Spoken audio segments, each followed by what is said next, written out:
నేను చేస్తున్న పనుల సడల్గా బీఆర్ఓలను తెచ్చుకోరు వాళ్ళు.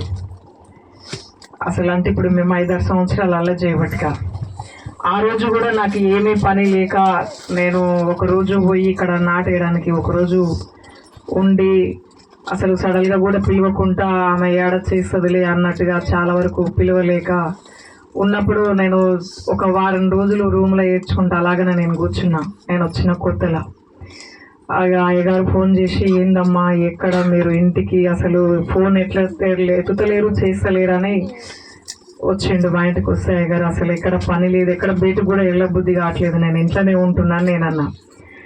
అయితే ఆ రోజు వచ్చి అయ్యగారు ప్రార్థన చేసిపోయిండు, నీకు దేవుడు పని ఇస్తాడు, నువ్వేం భయపడవాకన్నాడు.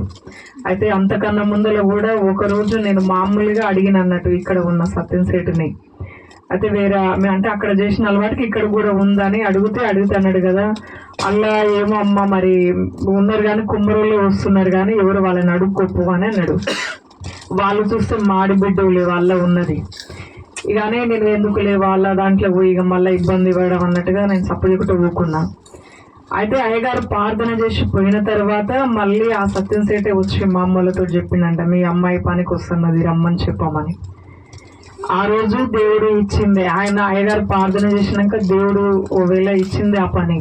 ఇప్పుడు మేము 6-5-6 సంవత్సరాల నుంచి చేస్తుంటే అసలు మాకు పెట్టకుండా వాళ్ళు సడన్గా తీసుకొచ్చే వరకే ఇక చాలా బాధ అనిపించింది. అంటే దేవుడు ఇచ్చిన పని ఒకరి మీద ఆధారపడకుండా ఒకరికి చేతు చాపకుండా ఇంతవరకు ఆ బిడ్డలను నేను పోషిస్తున్నానంటే ఆ దేవుడిచ్చిన పనిని బట్టి నేను ఈరోజు కూడా బతికి నడుస్తున్నాను. ప్రతి పని చేసుకొని నాది ఒకరికి చేయి చాపకుండా బతుకుతున్నానంటే అసలు ఆ పని వల్ల నేను.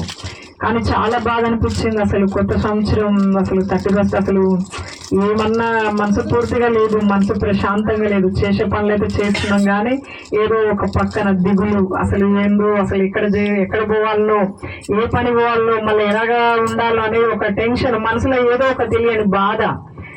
ఇక అయ్యగారికి వచ్చి చెప్తే అయ్యగారు ఏమంటాడమ్మా, నీకు దేవుడు అల్లనే పిలుస్తాడమ్మా, నువ్వు అల్లనే పిలుస్తావు అంటాడు. కానీ నాకైతే అసలు నమ్మకం లేదు. మళ్ళీ ఉండేమన్నాడు, అది పోగొడితే ఖచ్చితంగా నీకు వేరే కాడ పిలిచేది ఆల్రౌండ్, కానీ మళ్ళీ కొత్తగా ఉంటే ఎలాగుంటుందో ఎట్లా ఉంటుందో మనకి అలవాటైనాక కష్టం అనేది ఒక పక్క బాధ అనిపిస్తుంది. కాకపోతే పిలిచిదన్న ఆనందం ఉంది కానీ కొత్తగా కదా మళ్ళీ పోయి మళ్ళీ సెటిల్ అయినాక కష్టము అని చాలా మనసులు అసలు ఏమి పని చేయలేక అసలు ఏం తినబుద్ధి కాక ఏందో తెలియని బాధ ఆందోళన అనిపించేది. ఎన్నిసార్లు అయ్యగారు అడిగినా అదే చెప్తున్నాడు, వాళ్ళకి పిలవాలని ఉందిలే కానీ నువ్వే నేను వస్తానని అడుగుతలేవని వాళ్ళు చూస్తురమ్మా అని అన్నాడు. కానీ వాళ్ళు అనంది నేను ఏమని వస్తానని చెప్పాను. సరేలే వాళ్ళు కూడా వేరే దేశం నుంచి వచ్చారు, మనమే ఇంత బాధపడుతున్నాం అంటే వాళ్ళు ఎలాగ బాధపడుతున్నారు అని మనసుకు అట్లా కూడా అనిపించింది. మళ్ళీ తర్వాత నేను ఈ లోపల అమ్మిరాలగూడెం కూడా పోయి వచ్చిన తర్వాత వాళ్ళంతటికి వాళ్ళే రమ్మని మళ్ళీ ఫోన్ చేశారు.